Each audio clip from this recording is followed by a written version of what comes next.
9 रातों के लिए भारत भक्ति, नृत्य और बुराई पर अच्छाई की विजय से जीवंत हो उठता है। लेकिन क्या चीज नवरात्रि को सिर्फ एक त्योहार से अधिक बनाती है? दुर्गा के भीषण युद्ध से लेकर विभिन्न क्षेत्रों में जीवंत उत्सवों तक, नवरात्रि शक्ति, परंपरा और दिव्य विजय की कहानी है। देखते रहिए, क्योंकि हम इस अविश्वसनीय त्योहार के साथ इसके महत्व और इसे पूरे भारत में कैसे मनाया जाता है को उजागर करते हैं। नवरात्रि का क्या अर्थ है?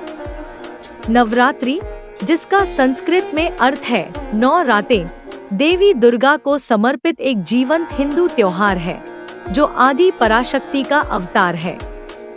शक्ति और गुण यह त्योहार 9 रातों और 10 दिनों तक चलता है, जिसमें दिव्य स्त्री ऊर्जा या शक्ति का जश्न मनाया जाता है। यह बुराई पर अच्छाई की जीत का प्रतीक है, जैसा कि दुर्गा और राक्षस महिषासुर के बीच महाकाव्य युद्ध में सन्निहित है। नवरात्रि क्यों मनाई जाती है? नवरात्रि के केंद्र में देवी दुर्गा और भैंस राक्षस महिषासुर के बीच पौराणिक युद्ध है। यह भयंकर संघर्ष द्वेष पर धर्म की विजय का प्रतीक है। यह त्योहार दुर्गा की जीत और ब्रह्मांडीय व्यवस्था को बहाल करने में उनकी भूमिका का सम्मान करता है, जो बुराई पर अच्छाई की अंतिम जीत का प्रतिनिधित्व करता है। नवरात्रि कैसे मनाई जाती है? नवरात्रि भक्ति और सांस्कृतिक वैभव का त्योहार है। प्रत्येक दिन देवी दुर्गा के एक अलग पहलू को समर्पित है, जिसे नवदुर्गा के रूप में जाना जाता है। इस उत्सव में भव्य मंच सजावट, पवित्र ग्रंथों का पाठ, देवी की कहानियों का मंचन और जीवंत जुलूस शामिल होते हैं। कई भक्त देवी का सम्मान करने के लिए उपवास रखते हैं और आध्यात्मिक साधना में संलग्न होते हैं। नवरात्रि के विभिन्न प्रकार। हिंदू चंद्र कैलेंडर के अनुसार नवरात्रि वर्ष में 4 बार मनाई जाती है। इनमें शामिल हैं: शरद नवरात्रि सितंबर विषुव के आसपास मनाई जाती है, यह सबसे व्यापक रूप से मनाई जाती है। चैत्र नवरात्रि मार्च विषुव के आसपास होती है, जो हिंदू नव वर्ष की शुरुआत को चिह्नित करती है। माघ नवरात्रि जनवरी में मनाई जाती है, जो आध्यात्मिक कायाकल्प पर केंद्रित होती है। आषाढ़ नवरात्रि जुलाई अगस्त में होती है, जिसे अक्सर मानसून और कृषि विषयों से जोड़ा जाता है। इनमें से शारदीय नवरात्रि और चैत्र नवरात्रि सबसे प्रमुख हैं। दुर्गा के 9 रूप। नवरात्रि का प्रत्येक दिन दुर्गा के एक अलग रूप को समर्पित है, जिसे नवदुर्गा के नाम से जाना जाता है। दिन 1, शैलपुत्री, पहाड़ों की बेटी, स्थिरता और शक्ति का प्रतिनिधित्व करती है। दिन 2, ब्रह्मचारिणी, अविवाहित, तपस्वी देवी, शांति और भक्ति का प्रतीक है। दिन 3, चंद्रघंटा, माथे पर अर्धचंद्र वाली देवी, सुंदरता और वीरता का प्रतीक है। दिन 4, कुष्मांडा, ब्रह्मांडीय निर्माता जो जीवन और जीवन शक्ति प्रदान करती है।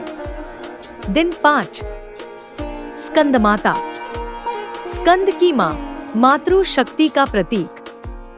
दिन 6, कात्यायनी, महिषासुर को हराने वाली भयंकर योद्धा देवी। दिन 7, कालरात्रि, दुर्गा का सबसे क्रूर और काला रूप, बुराई के विनाश का प्रतीक है। दिन 8, महागौरी, देवी, पवित्रता और शांति का प्रतिनिधित्व करती है। दिन 9, सिद्धिदात्री, अलौकिक शक्तियों, सिद्धियों को प्रदान करने वाली। क्षेत्रीय उत्सव। नवरात्रि भारत के विभिन्न क्षेत्रों में जीवंत और अनोखे रीति रिवाजों के साथ मनाई जाती है। प्रत्येक क्षेत्र इस भव्य त्योहार में अपना स्वाद जोड़ता है, जो भारतीय संस्कृति की विविधता को दर्शाता है। आइए इस बात पर करीब से नजर डालें कि देश के विभिन्न हिस्सों में नवरात्रि कैसे मनाई जाती है। पूर्वी भारत, दुर्गा पूजा। पूर्वी भारत में, विशेष रूप से पश्चिम बंगाल, असम और ओडिशा में नवरात्रि दुर्गा पूजा का पर्याय है। यह भव्य त्योहार बंगाली हिंदुओं के लिए साल का मुख्य आकर्षण है और इसे बहुत ही भव्यता और उत्साह के साथ मनाया जाता है। सड़कों पर भव्य पंडाल, अस्थायी संरचनाएं सजी होती हैं, जिनमें देवी दुर्गा की खूबसूरती से तैयार की गई मूर्तियां होती हैं। सामुदायिक समारोह जीवंत होते हैं, जिसमें पारंपरिक नृत्य, संगीत और सांस्कृतिक प्रदर्शन होते हैं। दुर्गा पूजा के चरमोत्कर्ष में मूर्ति को पानी में विसर्जित करना शामिल है, जो देवी के अपने दिव्य निवास पर लौटने का प्रतीक है। साथ ही रोशनी, आतिशबाजी और उत्सव का माहौल होता है। उत्तर भारत, रामलीला और दशहरा। उत्तर भारत में नवरात्रि नाटकीय रामलीला प्रदर्शनों के लिए मशहूर है। रामायण के प्रसंगों के ये नाटकीय पुनरावर्तन भगवान राम के वीरतापूर्ण कार्यों और राक्षस राजा रावण के खिलाफ उनकी लड़ाई को दर्शाते हैं, जो अपनी कहानी और लाइव प्रदर्शनों से दर्शकों को मंत्रमुग्ध कर देते हैं।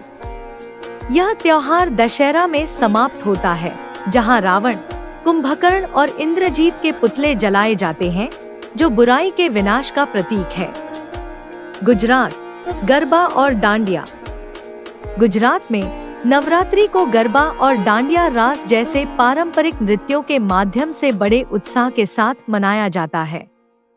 गरबा एक जीवंत, गोलाकार नृत्य है जिसे पुरुष और महिलाएं रंग-बिरंगे परिधानों में लोक संगीत की लयबद्ध धुनों पर करते हैं। दूसरी ओर डांडिया में लाठी के साथ नृत्य किया जाता है और इसे जोड़े में किया जाता है।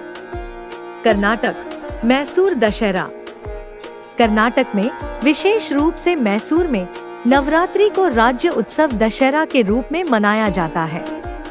मैसूर दशहरा अपनी भव्यता के लिए प्रसिद्ध है, जिसमें सजेजे हाथियों, पारंपरिक संगीत और नृत्य के साथ शाही जुलूस निकाला जाता है।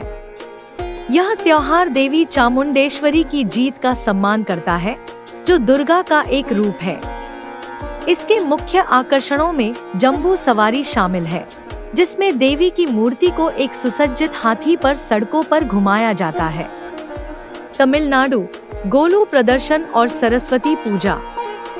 तमिलनाडु में नवरात्रि को गोलू जैसी अनूठी परंपराओं के साथ मनाया जाता है, जिसमें एक सीढ़ीदार मंच पर व्यवस्थित गुड़िया और मूर्तियों का प्रदर्शन होता है।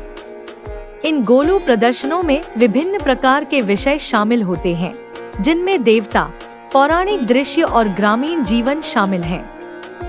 परिवार इन प्रदर्शनों को घर पर स्थापित करते हैं और दोस्त और रिश्तेदार गोलू देखने, उपहारों का आदान प्रदान करने और त्योहारी मिठाइयों का आनंद लेने के लिए एक दूसरे के पास जाते हैं। नवरात्रि के अंतिम 3 दिनों के दौरान, जिन्हें अष्टमी, नवमी और विजयादशमी के रूप में जाना जाता है, सरस्वती पूजा के लिए विशेष समारोह आयोजित किए जाते हैं। पुस्तकों और शैक्षिक उपकरणों की पूजा की जाती है और विजयादशमी के दिन को नए सीखने के प्रयासों को शुरू करने के लिए शुभ माना जाता है, जिसे विद्यारंभम के रूप में जाना जाता है। इसके अतिरिक्त आयुध पूजा नामक अनुष्ठान में औजारों और हथियारों का सम्मान किया जाता है, जो ज्ञान और शिल्प कौशल के प्रति श्रद्धा का प्रतीक है।